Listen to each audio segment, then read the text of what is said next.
করো হনুমান।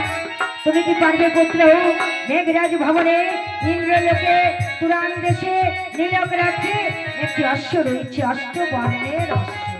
তুমি কি তাকে আনায়ন করতে পারবে? সেই অশ্ব দ্বারা এখানে যজ্ঞের আয়োজন করব, যজ্ঞপাঠ হবে।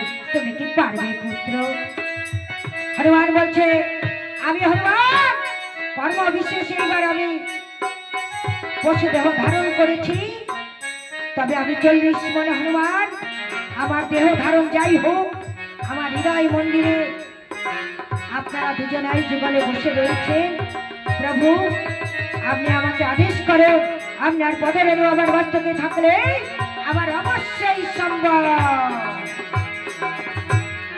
বলছে যাও হনুমান, তুমি ওই অশ্ব আনয়ন করো। বেশ, কি করলেন?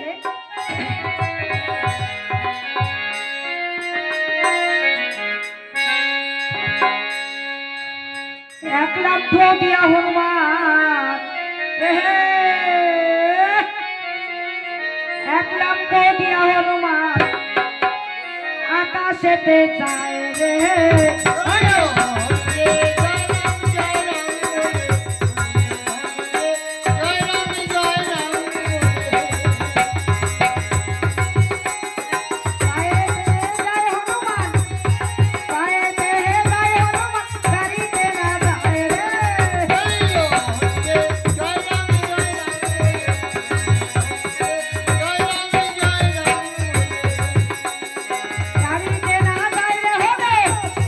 গাড়ি